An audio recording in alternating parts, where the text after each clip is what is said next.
Mateus, capítulo 13, versos 53 a 58. Vamos ler. Diz assim a palavra de Deus: Tendo Jesus proferido estas parábolas, retirou-se dali. E chegando à sua terra, ensinava-os na sinagoga, de tal sorte que se maravilhavam e diziam: de onde lhe vem esta sabedoria e estes poderes miraculosos?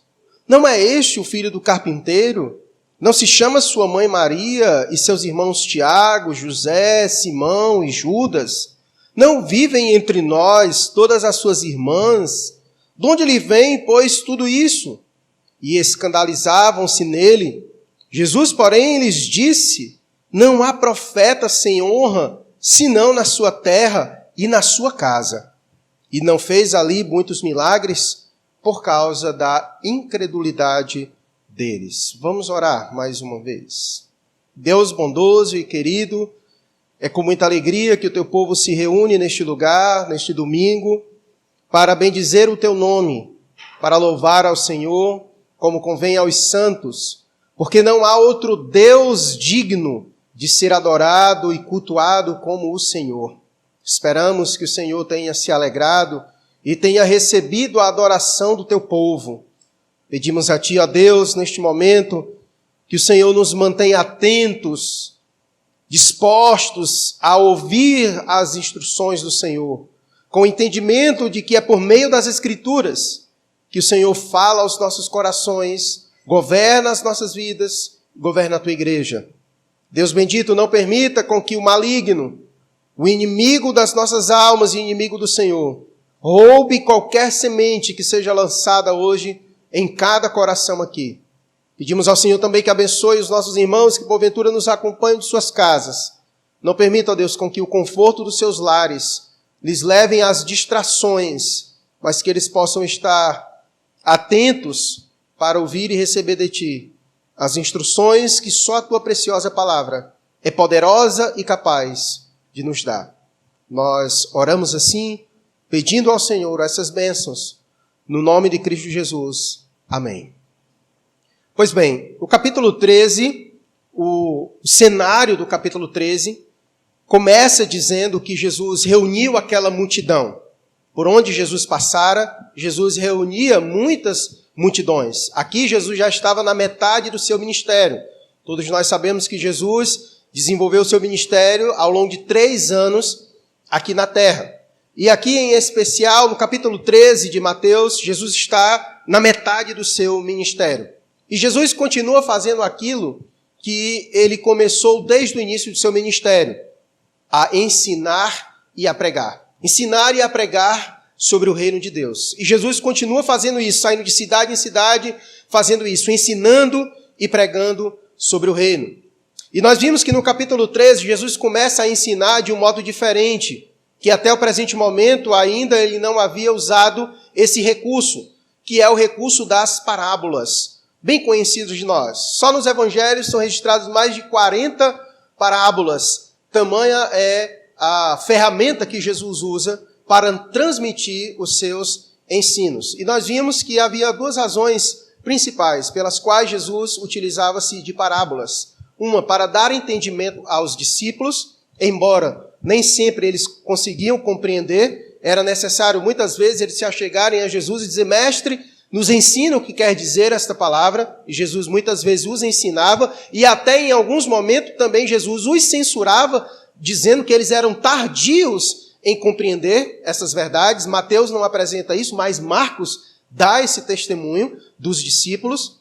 E a outra razão era que Jesus se utilizava das parábolas como uma forma de juízo, para ocultar as verdades do reino de Deus, aqueles que não mereciam ouvir as pérolas preciosas do reino, que tem conformidade com aquilo que Jesus já disse anteriormente, quando ele disse que nós não deveríamos dar aos cães e aos porcos as pérolas. E Jesus então nos ensinou grandes verdades por meio das parábolas aqui, que foram 5 parábolas proferidas por Jesus acerca do reino.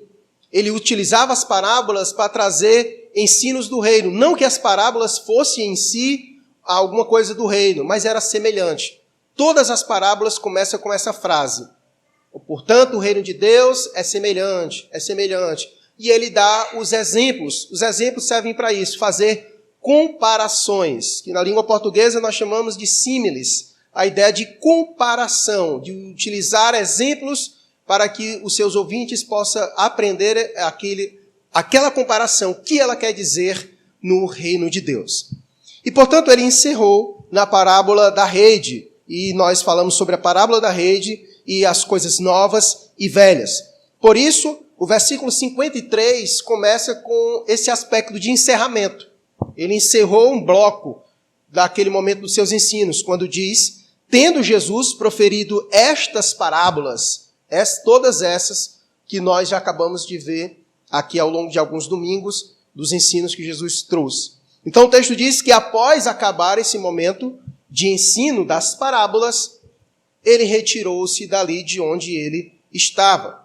E o versículo 54, então, ele dá uma continuidade, que diz que, porque o ministério de Jesus tem essa peculiaridade, Jesus era muito dinâmico em seu ministério, ele não ficava ali muito tempo parado em um lugar, Jesus saía de lugar em lugar fazendo isso, ensinando e pregando. E o texto diz no versículo 54, em uma ação contínua, e chegando à sua terra, e todos nós sabemos que terra é essa. Qual é a terra? Nazaré, certo? E chegando à sua terra, ensinava-os na sinagoga. Então perceba, Jesus saiu de um lugar onde ele estava ensinando por meio de parábolas, e ele foi a um outro lugar, e ao chegar a esse lugar, o texto diz que ele fazia o quê? Ensinava-os na sinagoga. Perceba a dinâmica do ministério de Jesus. Jesus não perdia tempo. Jesus gastava todo o seu tempo ensinando e pregando sobre o reino. É marcante na caminhada de Jesus. Você vai olhando os passos de Jesus e vai vendo como o ensino é marcante na vida dele, certo? Por onde ele passava, ele ensinava. E não somente isso, mas eu vou dar mais na frente falar sobre isso. Isso deveria também ser marcante em nossas vidas. E a gente vai ver isso mais na frente. Então, ensinava-os na sinagoga. E a sinagoga era um lugar que fora construído no período dos Medo-Persas. Não sei se você lembra, mas depois que o povo ficou cativo na Babilônia, o império surgiu usado por Deus, por meio de Dário, o Dario, do jeito que você quiser chamar, que foi usado por Deus para livrar o povo da Babilônia. E esse era o Império Medo-Persa. E naquele período dos Medo-Persas, então é que surgem as construções das sinagogas, bem como também dos escribas e muitas outras construções que nós vemos no Novo Testamento. Foram lugares que foram criados para o povo estudar a palavra de Deus, para a adoração, de culto, porque afinal o povo estava cativo, então eles estavam distantes da sua terra natal. E as sinagogas eram construções assim, criadas para que o povo pudesse se encontrar, se reunir para estudar a palavra. Portanto, se reunir em torno da palavra de Deus para cultuar a Deus não é nada novo. É algo que sempre o povo de Deus fez, ok?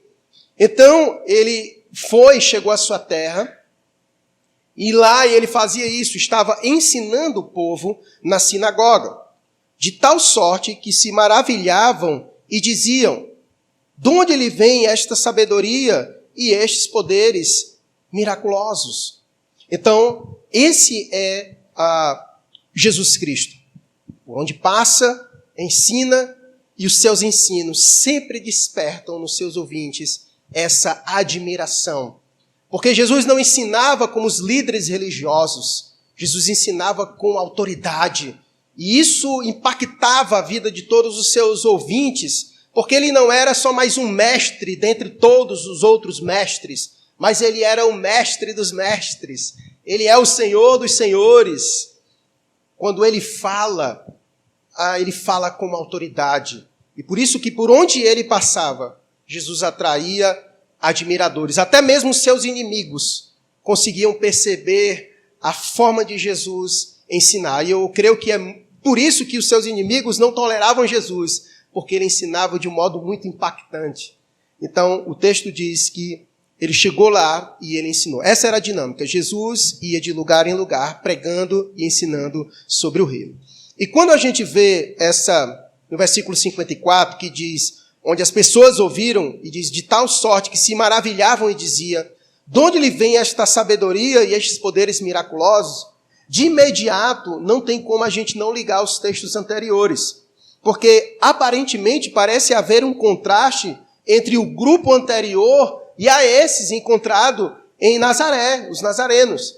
Porque você lembra que era Jesus ensinando e o povo o tempo inteiro interpelando Jesus. Era Jesus ensinando e quanto mais Jesus ensinava, mais duro o pessoal ficava. E Jesus saiu de onde estava e chega em Nazaré e é dito essa verdade, de que quando ele chega, começa a ensinar, o que causa nas pessoas é isso. Eles ficaram maravilhados, de maneira que eles diziam, de onde lhe vem essa sabedoria e esses poderes miraculosos? Então, aparentemente, parece haver um contraste entre o grupo anterior e a esses de Nazaré. Em Nazaré é dito que estão maravilhados pela sabedoria e poder miraculosos vindo de Jesus. O problema é que, quando a gente dá continuidade à leitura do texto, parece que esse apreço que parece haver entre os nazarenos e o ensino de Jesus, ele vai ficando por terra, ele vai perdendo a sua força. Porque a narrativa continua dizendo, eles falaram, né? De onde lhe vem essa sabedoria e esses poderes miraculosos? Aí eles continuam. Se parasse por aqui, talvez a gente ficasse a pensar que eles realmente estavam impactados e admirados pelos ensinos de Jesus. Mas continua o texto e diz, não é este o filho do carpinteiro? Não se chama sua mãe Maria e os seus irmãos Tiago, José, Simão e Judas? Não vivem entre nós todas as suas irmãs? De onde lhe vem, pois, tudo isso? O que dá a entender, por meio dessas perguntas, eles não estão fazendo essas perguntas porque têm curiosidade, de fato, de saber de onde vem essa autoridade de Jesus, de onde vem essa sabedoria, de onde vem esse poder que ele realiza por meio dos milagres. A proposta deles não é perguntar a Jesus porque realmente estão tão impactados que querem saber. Essa pergunta ela é depreciativa. Eles estão, na verdade, assim, olha aí, um desse aí, nasceu aqui no meio de nós, onde é que está esse negócio todo aí? A gente conhece a mãe dele, conhece o pai dele, os irmãos dele. Eu vi esse menino aí crescendo aqui no nosso meio. É mais ou menos esse tom. O tom que eles querem utilizar nessa pergunta. E chega ele aqui com esse papuloso todo aí, com essa sabedoria. Esse menino aprendeu esse negócio aonde? Foi na internet? O tom é mais ou menos assim, de deboche, um sarcasmo nas perguntas que estão sendo feitas a Jesus Cristo. Na verdade, eles querem fazer aquele ataque de retórica que nós bem conhecemos. Ataca o inimigo para que aquilo que ele venha dizer seja desmerecido. Ou seja, ele falou com tanta autoridade, aquilo que ele disse é tão verdade, impactou tanto. Vamos começar a atacar a pessoa dele, que é para o pessoal ver se coloca no lugar, porque já que a gente não consegue atacar as verdades que ele está dizendo, vamos atacar aquele que está dizendo uma verdade. E aí eles então começam a criticar a Jesus, com esse tom de sarcasmo, de deboche. O problema é que essa admiração, que parecia ser uma admiração por Jesus, ela é muito superficial. Ela é uma admiração rasa. De fato, é perceptível de que ele tem uma sabedoria diferenciada dos demais. É perceptível que, por meio dele, algumas manifestações de poder miraculosos acontecem. Mas fica só por aí. É como a nossa sociedade nos nossos dias. Esse Jesus aí é um cara gente boa mesmo. O que ele diz é impactante. Jesus aí o cara morreu na cruz mesmo. Mas fica só por aí.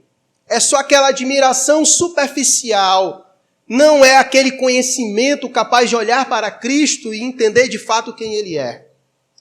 E a verdade é que Jesus não está à busca de admiradores. Jesus procura adoradores.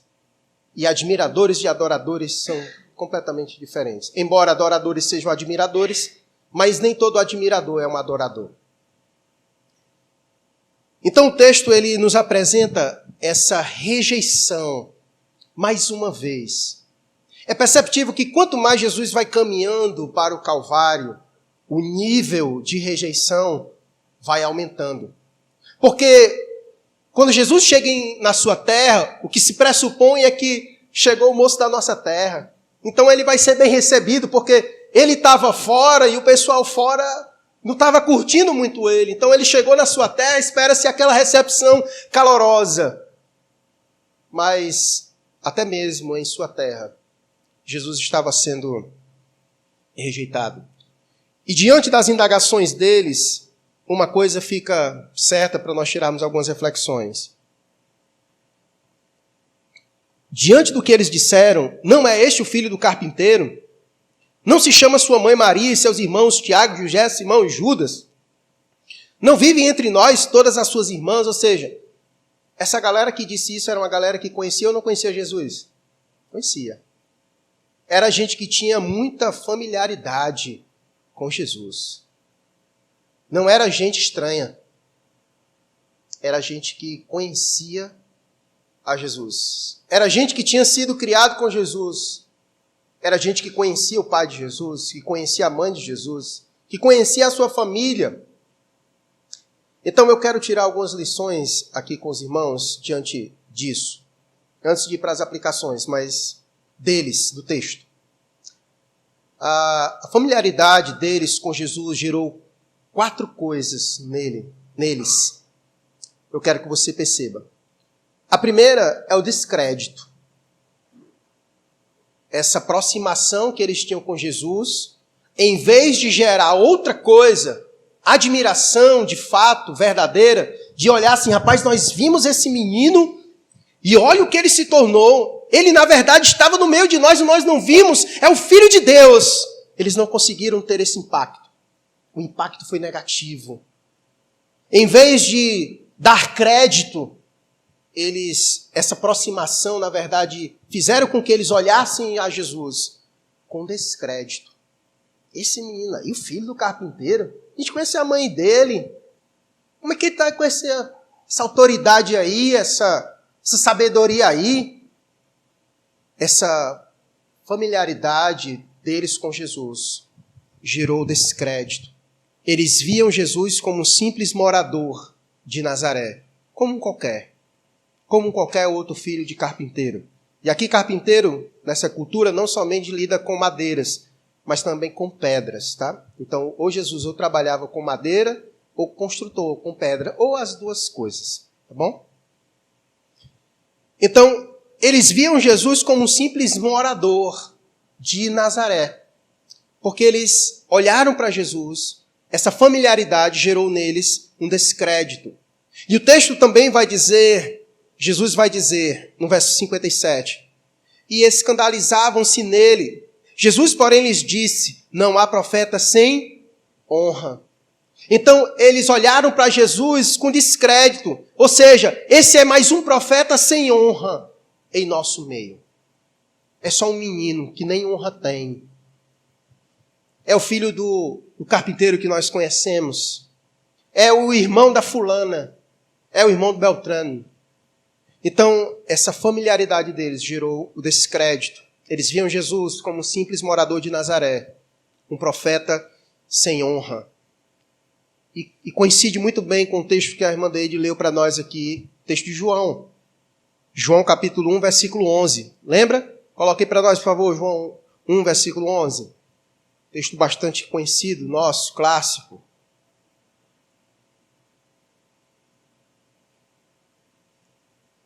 Ele veio para o seu e os seus não o receberam. Profeta sem honra.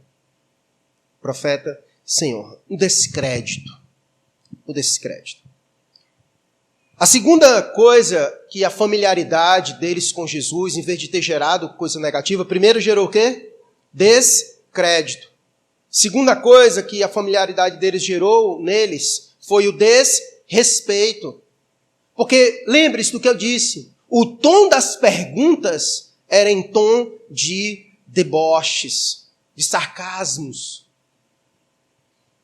Aquela familiaridade que deveria gerar neles respeito pela pessoa de Jesus, por quem ele é, por quem ele se tornou, por quem ele nasceu para ser, na verdade gerou neles desrespeito. Terceira, versículo 57. Eles estavam fazendo alguma coisa. Jesus estava causando neles uma coisa. Primeira frase do versículo 57. Jesus estava sendo escândalo para eles. Ou seja, Jesus se tornou para eles pedra de tropeço. Pedra de tropeço. Para eles, Jesus, a familiaridade deles com Jesus, tornou-se para eles pedra de tropeço. Que é isso que vai dizer no verso 57. Escandalizavam-se nele. Jesus, porém, lhes disse: não há profeta sem honra, senão na sua terra e na sua casa. Jesus havia se tornado para aquele grupo uma pedra de tropeço, quando na verdade a Bíblia diz que ele é a pedra angular. É a mais preciosa. Como nós vimos nas parábolas anteriores, na parábola do tesouro escondido e da pérola, ele é a pérola mais preciosa, a mais valiosa de todas. Mas para eles tornou-se uma pedra onde eles tropeçam. Quando na verdade Jesus não é pedra, ele é a pedra angular na verdade, mas ele é o caminho, aquele que na verdade nos conduz no caminho. Em vez de nos fazer cair, na verdade, Jesus veio para levantar o homem caído, que nasce caído. Eles escandalizaram-se nele, na pessoa de Jesus. E o mundo ainda continua olhando para Jesus como uma pedra onde eles tropeçam e não conseguem enxergar em Cristo aquele que nos levanta das quedas do chão. E a quarta, primeira, a familiaridade deles com Jesus gerou descrédito, desrespeito, viram em Jesus uma pedra de tropeço. E por último, versículo 58. E não fez ali muitos milagres por causa da incredulidade deles. A familiaridade de Jesus com eles gerou incredulidade em seus corações. Embora parece até ser estranho, um texto que no versículo 54 diz que eles se maravilharam do que Jesus estava dizendo. Encerra dizendo que havia incredulidade em seus corações. Como eu disse, é possível alguém se maravilhar em alguma coisa de Jesus, mas ainda assim não crer nele. Ainda assim, não crer nele. Jesus, para eles, gerou incredulidade em seus corações.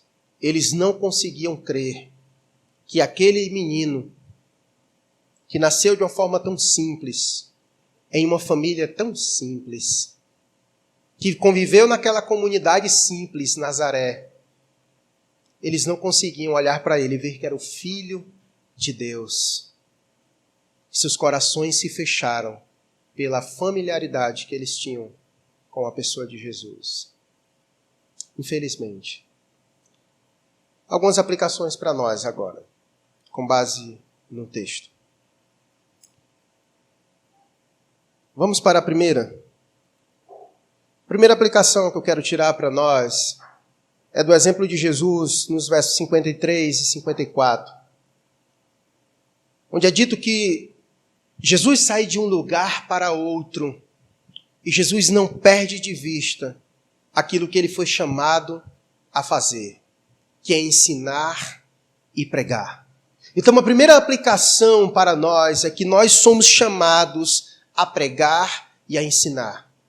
Se somos discípulos de Jesus, todos nós sabemos que o discípulo faz aquilo que o mestre ordenou. Nós seguimos os passos do nosso mestre. E Jesus era aquele que peregrinou nesta vida ensinando e pregando.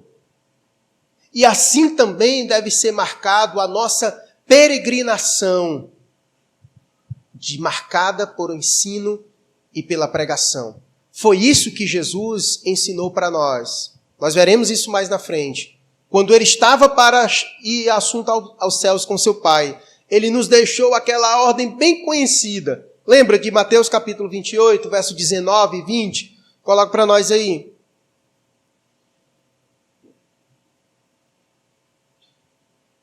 Mateus capítulo 28, 28, perdão.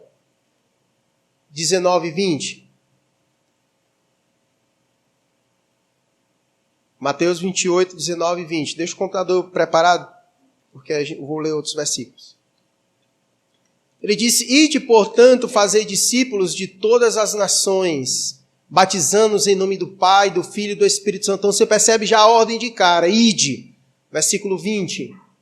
Ide fazendo o quê? Ensinando, fazendo discípulos e ensinando essas pessoas a guardar todas as coisas que ele nos ordenou, que ele nos deixou. Então, nós somos chamados a fazer aquilo que Jesus fez. O ministério de Jesus, a vida de Jesus é marcada por isso, por ensinar, de sair, pregar, ensinar as outras pessoas. E nossa vida também deve ser marcada por isso. Nessa manhã nós somos desafiados em nossa escola bíblica dominical exatamente a esse estilo de vida, do discipulado, de pregar, de ensinar. Isso deve fazer parte da nossa vida, não somente da parte na vida dos líderes, mas na vida de todos nós. Porque Jesus viveu a sua vida aqui assim, indo de lugar em lugar, ensinando e pregando sobre o Evangelho, o reino de Deus. Pois lembram o que foi que nós aprendemos nas parábolas? Como é que Deus avança o reino de Deus? Na parábola do semeador, como é que ele avança o reino de Deus? Por meio de quê? Da pregação da palavra. É por meio da pregação da palavra que Deus avança o seu reino. E Deus então nos deu esse privilégio, Jesus nos chama, nos deu esse privilégio de avançarmos o reino. Essa, meus irmãos, pode ter certeza, essa é a maior relevância da igreja neste mundo. Porque qualquer outra instituição na face da terra pode fazer qualquer outra coisa, mas nenhuma outra instituição na face da terra pode fazer o que só a igreja já foi chamada a fazer, que é ir e anunciar o Evangelho. Só quem tem o Espírito Santo de Deus, porque a Bíblia diz que quando nós recebemos o Espírito, nós somos capacitados com poder para fazer o quê? Lembra o texto de Atos 1:8 que diz como? E recebereis, ao descer sobre vós, o Espírito Santo para ser o quê? Testemunha. Para ser testemunha.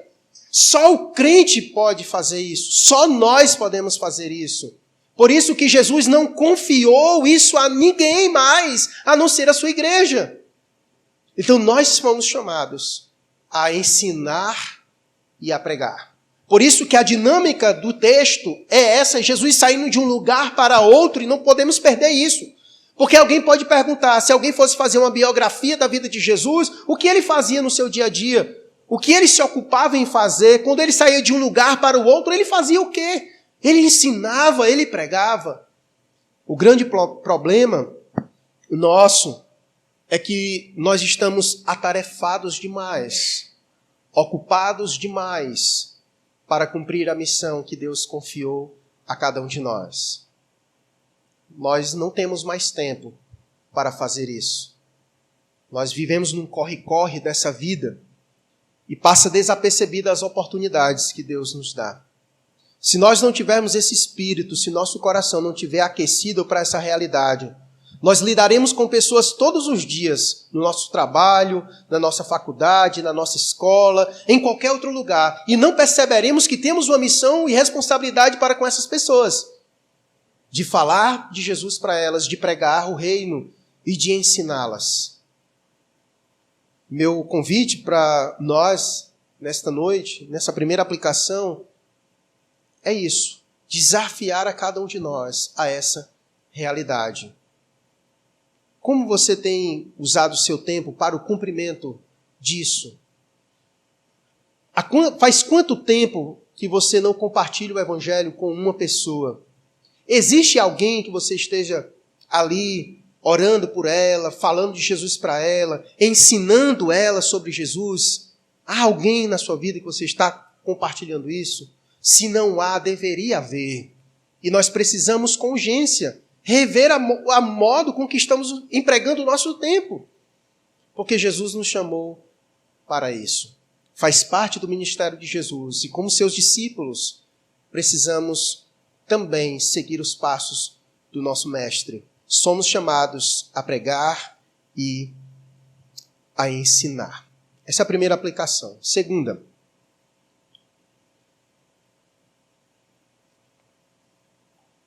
A segunda aplicação tem a ver com o problema do pessoal de Nazaré. Eu disse, embora o texto nos falou que a incredulidade é a razão pela qual eles rejeitaram Jesus, mas alguns fatores contribuíram para isso. E eu disse que a familiaridade, ela contribuiu para que houvesse todas essas manifestações de rejeição para com Jesus. Por que o Senhor está dizendo isso? Porque eles mesmos disseram: mas eu sei quem é teu pai, eu sei quem é tua mãe, eu cresci contigo, convivi com você, sei quem são suas irmãs. Então, essa familiaridade com a pessoa de Jesus, em vez de ser positivo, foi negativo. E aí, a minha aplicação para nós é que cuidemos para que nossa familiaridade com Jesus não seja negativo para nós. Nós vivemos em uma cultura onde nós nascemos num espaço num lugar de tempo geográfico, onde, de certa forma, nós temos o privilégio de, desde nascidos, ouvir essa história. Ainda que talvez de forma distorcida pelo catolicismo romano, hoje nem mais. Né? Eu acho que essa geração agora é muito mais privilegiada do que as anteriores, porque o catolicismo romano predominava, mas hoje o protestantismo predomina muito mais. Você olha aí as músicas, as rádios, as pregações, né? Então, é impossível alguém não ouvir falar disso, não ouvir falar do Evangelho, não ouvir falar de Jesus. O grande problema é que parece que quanto mais familiaridade com o nome de Jesus e com o Evangelho, mais incredulidade gera no coração das pessoas. Parece que aonde Jesus nunca fora ouvido falar, parece que causa muito mais efeito num ambiente onde Jesus está ali, o nome dele constantemente sendo dito, ouvido, falado. Então, a reflexão é isso, que nós cuidemos para que essa familiaridade não gere descrédito no nosso coração, incredulidade no nosso coração, em nós mesmos. Muitas vezes já estamos tão acostumados com o Evangelho, de viver o Evangelho, de orar, de ler a Bíblia, de vir à igreja, de todo esse costume que nós temos, que é saudável, mas às vezes não se torna saudável em nossa vida. Aquilo que deveria ser positivo se torna muitas vezes negativo. E há uma razão para isso. Nós tendemos a perder o valor contemplativo daquilo que está próximo de nós, muitas vezes. Quer um exemplo disso? Você já viu aqueles vídeos onde as pessoas não têm Bíblia? Você já viu a reação delas quando elas ganham a Bíblia? Você já viu algum vídeo assim? Tem vários vídeos aí na internet. Quem não viu é só botar lá. Em países onde a Bíblia não pode entrar, onde é proibido, missionários entram escondidos, pregam o Evangelho para aquela pessoa, ela está sedenta, quer a Bíblia, ela não tem. Quando a Bíblia chega lá, parece comida no pessoal na África. Né? Um negócio assim absurdo. Ou seja, isso é precioso para elas, porque elas não têm, não é próximo delas. Mas, ao mesmo tempo em que nós temos, às vezes, vários exemplares da Bíblia em nossa casa, mas ela perde o valor. Às vezes nós não a abrimos, nós não temos o apreço que deveríamos ter. Às vezes, você vê lugares onde não há igrejas, pessoas que gostariam de ter uma igreja para ir, para se congregar, estar com sua família, aprender de Deus, mas às vezes nós temos próximos de nossas casas e negligenciamos isso, não consideramos o valor disso. Perceba, nós tendemos, muitas vezes, a perder o valor contemplativo daquelas coisas que estão perto de nós. E podemos aplicar isso em várias coisas. Quer ver um exemplo disso?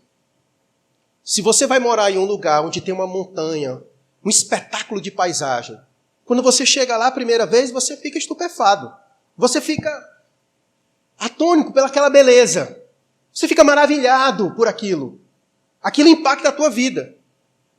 Mas se de repente você começa a morar lá e todo dia você acorda contemplando aquilo, e se você não cuidar, vai chegar um momento em que você não valoriza mais aquilo e outras pessoas vão na tua casa porque quer contemplar aquilo, mas de algum modo aquilo passou a ser tão perto de você que vai perdendo o seu poder contemplativo das coisas. E a gente vai fazendo isso com muitas outras coisas. A gente tem uma tendência de perder o valor contemplativo das coisas que estão perto de nós. Por isso que às vezes a grama do vizinho sempre é mais verde do que a nossa. Nós aplicamos isso em relacionamentos com pessoas, seja em casa, seja em qualquer coisa. Se a gente não cuidar, a gente vai perder esse valor contemplativo das coisas e do próprio Evangelho. Aquilo que nós temos em abundância, a gente acaba perdendo o valor. A gente desconsidera. A gente não reconhece o valor daquilo que está diante de nós, tão acessível. Jesus estava lá. Aí talvez você pergunte, aí você fala, mas se fosse eu lá, o morador de Nazaré, Jesus lá, eu seria diferente? Seria não. Eles são a prova disso. Nasceram e se criaram lá junto dele, e em vez de ter visto isso como um presente de Deus, eles debocharam. Eles usaram de sarcasmos. Eles perderam o crédito. Eles depreciaram aquilo que foi dado como um presente. De tal maneira que aquela cidade, inclusive, Jesus é chamado de Jesus de Nazaré. Mas eles não conseguiram reconhecer o valor disso. E nós temos uma tendência de fazer isso.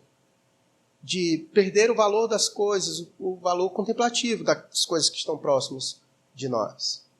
Não permita com que a facilidade que nós temos de viver a vida cristã seja uma pedra de tropeço para nós.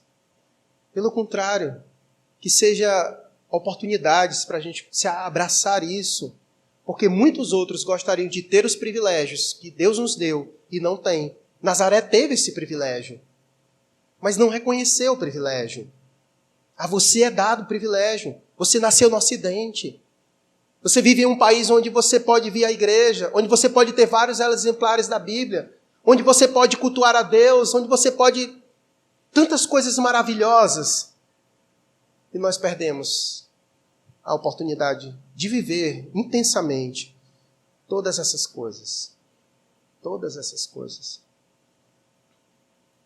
Essa é a segunda aplicação. Terceira.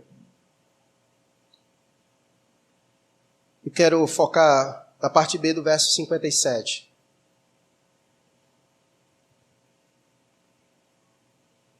Eu acho que até quem não é crente já falou isso alguma vez. Que não há profeta sem honra, senão na sua terra e na sua casa.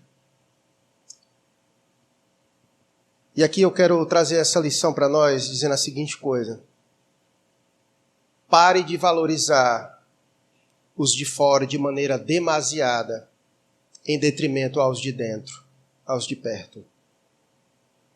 Jesus, quando disse isso, que não há profeta sem honra, senão na sua terra e na sua casa, ele não quis dizer isso numa forma de conformar, de conformismo. É assim mesmo, profeta de casa não tem valor. Na verdade, Jesus está tecendo uma crítica, uma dura crítica a eles. Como é que pode um profeta não ter honra na sua casa quando deveria ser um privilégio? Deus ter dado um profeta a uma comunidade. Deus ter enviado o Filho de Deus a uma cidade. É um privilégio. Jesus não está num aspecto de conformismo. Se conforme é assim mesmo.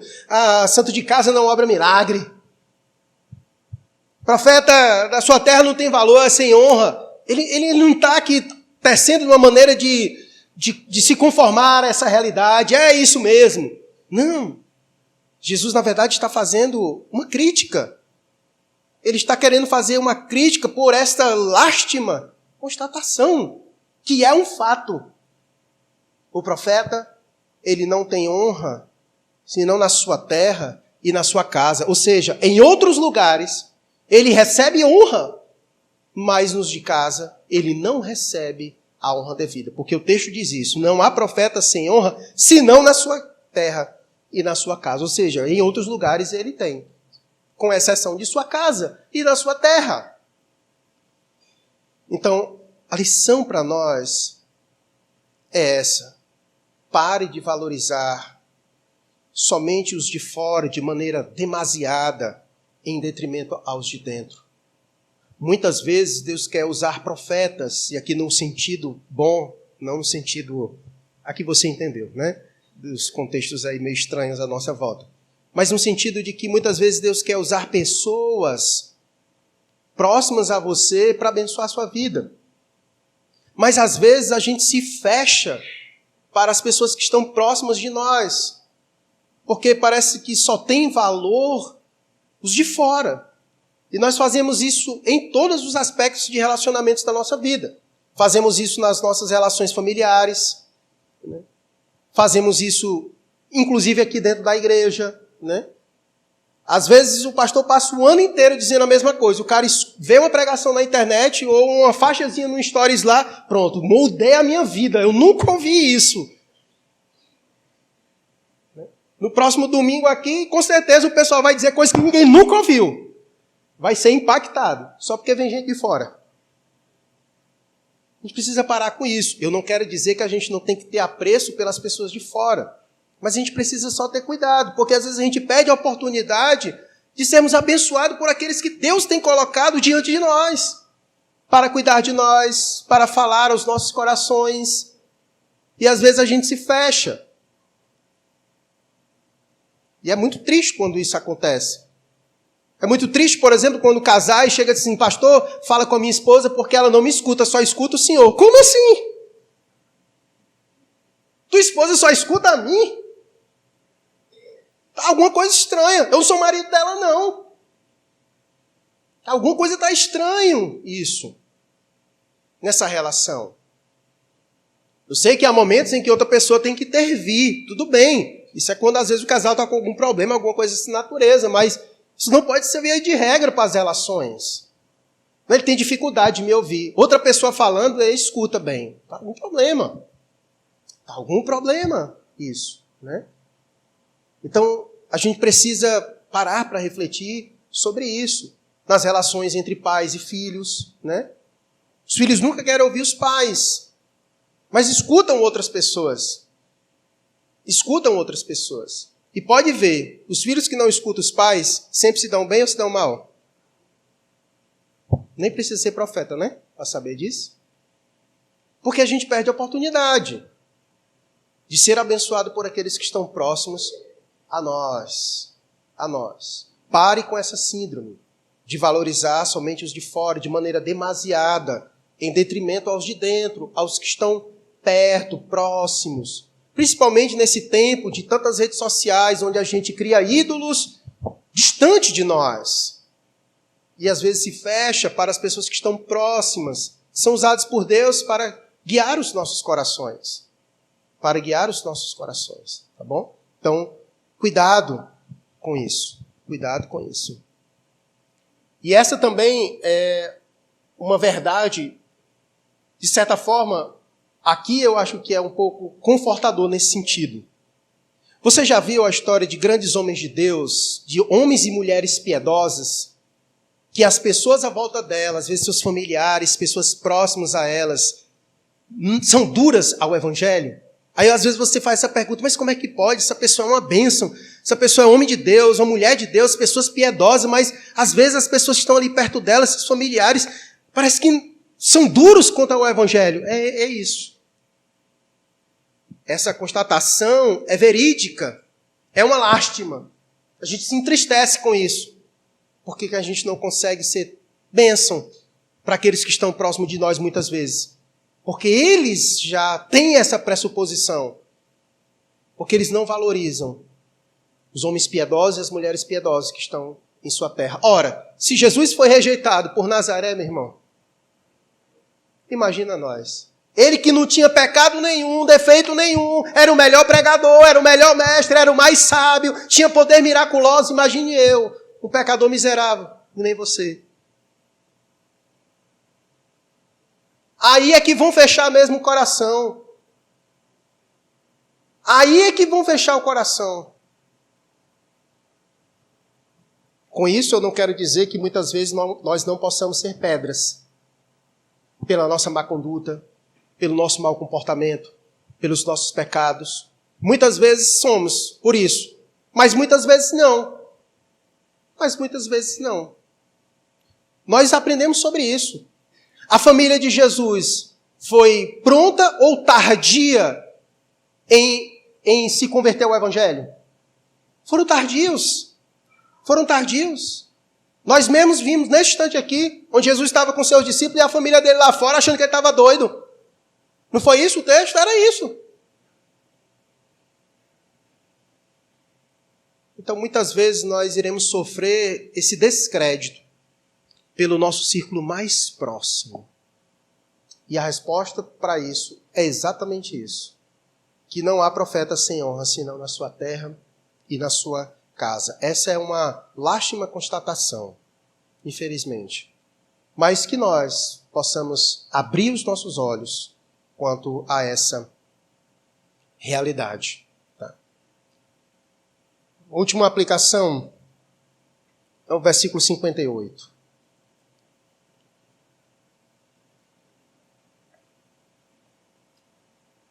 E não fez ali muitos milagres por causa da incredulidade deles. Irmãos, nós somos chamados a crer. Nós somos chamados a crer. Mas mesmo aqueles que foram chamados a crer, mesmo aqueles que creram um dia, eles não estão livres da sombra da incredulidade. Há diversos momentos em que a incredulidade bate na porta das nossas vidas. E nós precisamos lembrar, com muita clareza em nossas mentes, a relação da incredulidade com Deus. Lembrando primeiramente que sem fé é impossível agradar a Deus. Por isso que a incredulidade ela é sempre vista de forma negativa por Deus.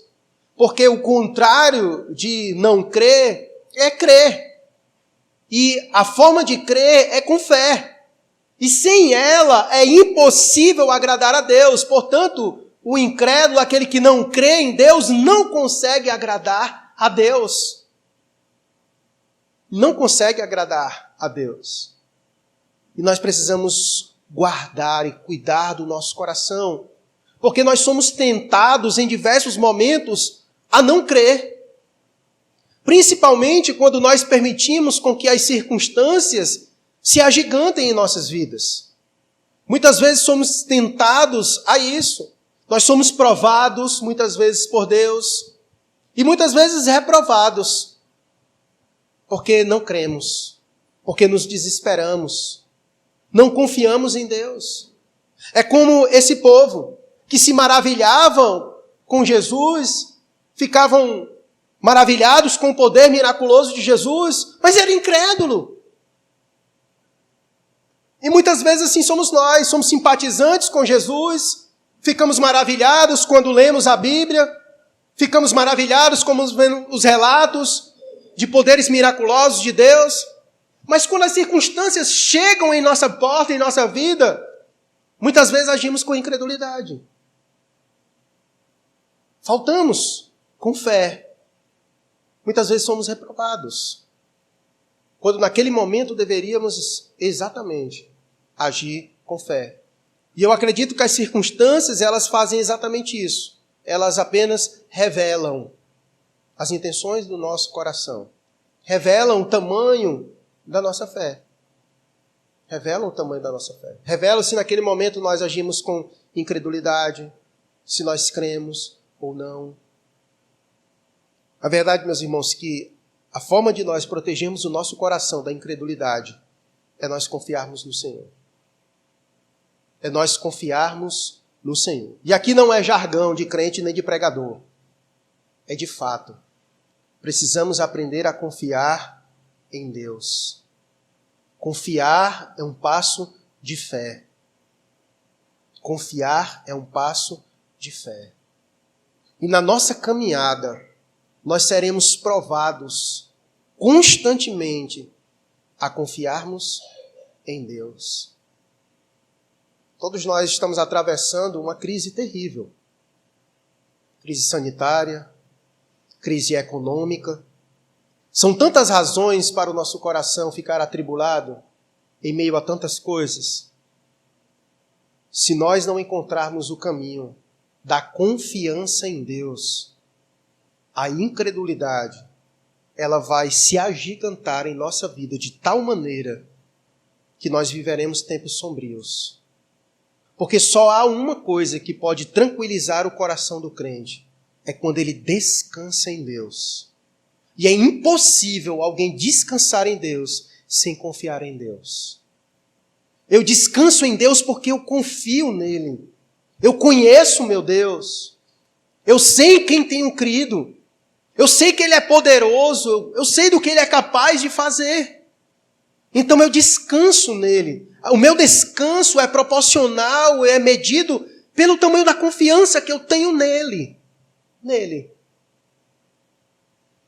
Talvez grande parte das nossas inquietações se deva exatamente por isso, pela nossa falta de confiança em Deus.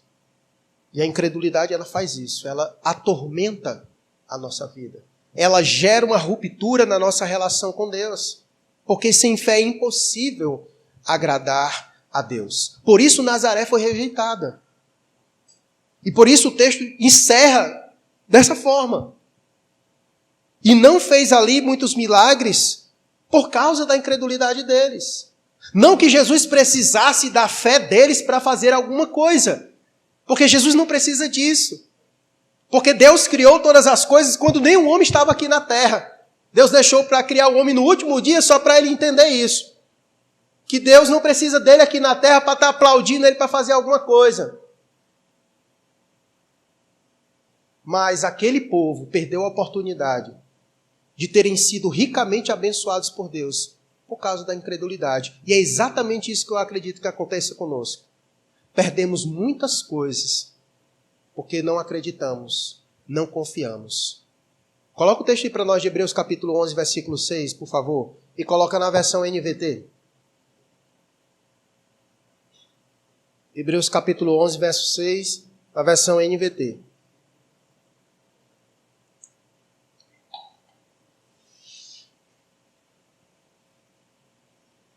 Olha o que diz o texto. Sem fé é impossível agradar a Deus. Quem deseja se aproximar de Deus deve crer que Ele existe e que recompensa aqueles que o buscam. Perceba que crer em Deus é recompensador. Ele presenteia-nos pela fé que depositamos nele. Por isso, Nazaré perdeu. Jesus poderia ter feito muitos milagres lá, o povo poderia ter sido muito mais abençoado, mas não foram por causa da incredulidade dele. Assim acontece conosco. Muitas vezes perdemos bênçãos de Deus por causa da incredulidade no nosso coração, porque não cremos. Porque quando cremos, ele recompensa aqueles que o buscam. Ele presenteia aqueles que creem, que confiam. E eu penso isso, irmãos, que muitas vezes nós deixamos de receber bênçãos de Deus por causa da incredulidade, como Nazaré, que perdeu e não fez ali muitos. Ou seja, se não fez muito, fez o quê? Poucos. E não fez muito por quê? Por causa da incredulidade deles, como diz o texto. Assim também é a nossa. Muitas vezes por causa da nossa incredulidade, Deus não opera em nossa vida. Talvez você tenha vindo hoje aqui desacreditado com a vida. Você pode estar até desacreditado com a vida, mas não desacredite do Senhor. Não desacredite do Senhor. Você pode estar desacreditado das pessoas. Você pode estar desacreditado do governo, mas não desacredite do Senhor. Você não pode desacreditar dele. Você precisa continuar crendo, confiando nele. E há momentos em que a nossa oração tem que ser sincera com Deus. Senhor, me dá mais fé. Senhor, me ajude a crer mais. A gente tem que colocar o nosso coração diante de Deus com sinceridade e verdade. Porque Ele conhece os nossos corações. Ele sonda os nossos corações. E sabe das nossas lutas. Sabe da nossa postura diante dEle. Aproveite essa noite para fazer isso. Colocar o teu coração diante de Deus com fé. Eu quero convidar você a orar assim, com fé. Crendo nisso, de que Ele recompensa aqueles que o buscam. Não desacredite do Senhor. Ele é aquele que traz à existência todas as coisas pela sua palavra. Se Ele disser a você, tal coisa sucederá. Porque Ele disse, haja luz, e houve quando não havia. E se Ele disser alguma coisa em relação à tua vida, haverá. Porque Ele é poderoso. Como diz o texto, maravilharam-se nele e pelos poderes miraculosos. Jesus é aquele que realizou o maior milagre na tua vida. Porque outrora estávamos mortos e Ele nos deu vida. É o poder de Deus, o Evangelho. Se Ele foi poderoso para nos resgatar do abismo, Ele também o é para as menores coisas. Tão somente creia. Lembra do que Ele disse para Jairo: homem, tão somente creia.